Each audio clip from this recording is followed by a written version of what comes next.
पहाड़ों के फॉर्मेशन के विषय में सबसे ज्यादा फेमस थियोरी ये है कि इनका फॉर्मेशन होता है प्लेट टेक्टोनिक्स की वजह से। जब दो प्लेट्स आपस में मूव करते हैं तो ड्रिफ्ट होता है, एक नीचे की तरफ जाता है, एक ऊपर की तरफ जाता है, जिसकी वजह से बीच में माउंटेन का फॉर्मेशन होता है। तू समझा? हाँ। नहीं, तू समझा नहीं। पहाड़ों के विषय में दो बात बताई।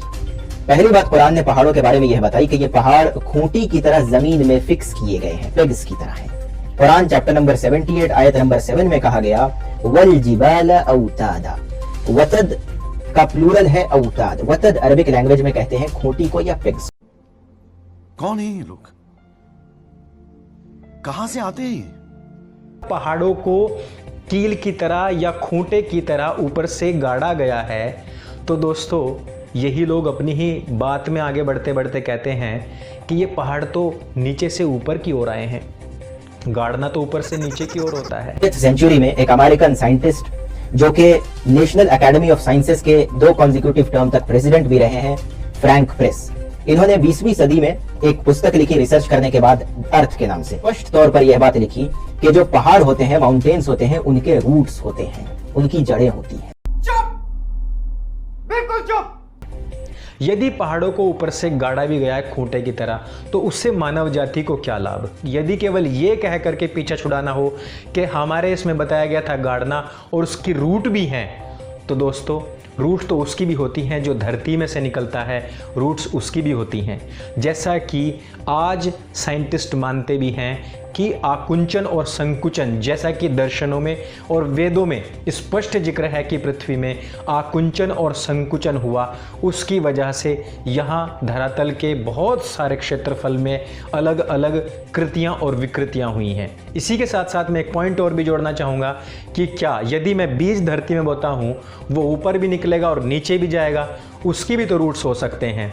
तो इस प्रकार से ये कोई सिद्ध बात नहीं है। होते हैं। दूसरी बात कुरान ने ये बताई चैप्टर नंबर 16 आयत नंबर 15 में कि वअल्का फिल अर्दी रवासिया। ये मुंह से सुपारी निकाल के बात कर रहे बाबा। इसके मुंह में पैदाइशी सुपारी है। हमने अर्ज मतलब ये ग्राउंड, ये लैंड, या टेक्निकल वर्ड अगर यूज करूं तो ये क्रस्ट। मैंने इस विषय में पिछली वीडियो में बात की थी कि इस क्रस्ट के ऊपर बीच बीच में अल्लाह ने पहाड़ बनाए हैं, अनतमीद बिकुम, ताकि ये तुम्हें लेकर के शेक न करने लगे, हिलने न लगे। पहाड़ इस भूमि को वाइब्रेशन से या हिलने से रोकते हैं। यह बात अभी अंडर डिस्कशन है, इसलिए इस पर कुछ कमेंट करना अभी उचित नहीं है। लेते हैं दूसरी आयत की बात, तो इसमें ये लोग खुद ही मानते हैं कि वो आयत सिद्ध नहीं है।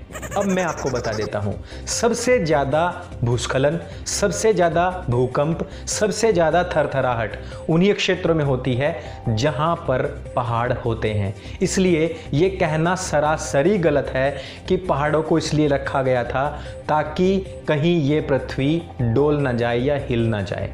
इसलिए दोनों ही जो आयतें हैं वो निरस्त होती हैं अस्त व्यस्तता के चलते। पॉइंट की तरफ, जिसमें आज से 1450 वर्ष पहले यह बात बताई गई कि पहाड़ पेग्स के खूंटी की तरह है, और 20th सेंचुरी में माउंटेन रूट्स का जो ये सच्चाई हमारे सामने आई है, यकीनन ये इस बात की तरफ इशारा करती है कि ऐसा कहने वाला सच्चे खुदा का एक सच्चा पैगंबर ही हो सकता है। सपने दिखाते हैं और फिर कहते कि नहीं, ऐसा नहीं हो सकता।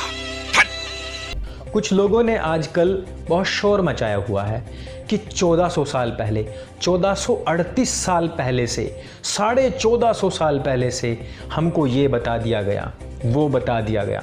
ये तो केवल कोई सच्चे खुदा का सच्चा नबी ही बता सकता था। दोस्तों, मैं उन लोगों से प्रश्न करना चाहता हूँ कि क्या उनकी नज़र में ये संसार, ये मानव सृष्टि केवल 1400 या 1450 वर्ष पुरानी ही है, या उनकी पुस्तकों में जितनी भी बातें बताई गई हैं वो पूर्व में नहीं बताई गई थी?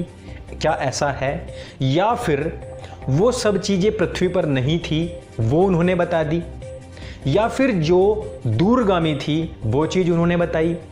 दोस्तों, पूरी किताब इस प्रकार से अस्त व्यस्त है कि एक पृथ्वी और पहाड़ का जिक्र आता है 15वीं आयत में, और दूसरी बार जिक्र आता है 78वीं आयत में, और उसके अलावा कहीं जिक्र आता भी नहीं है।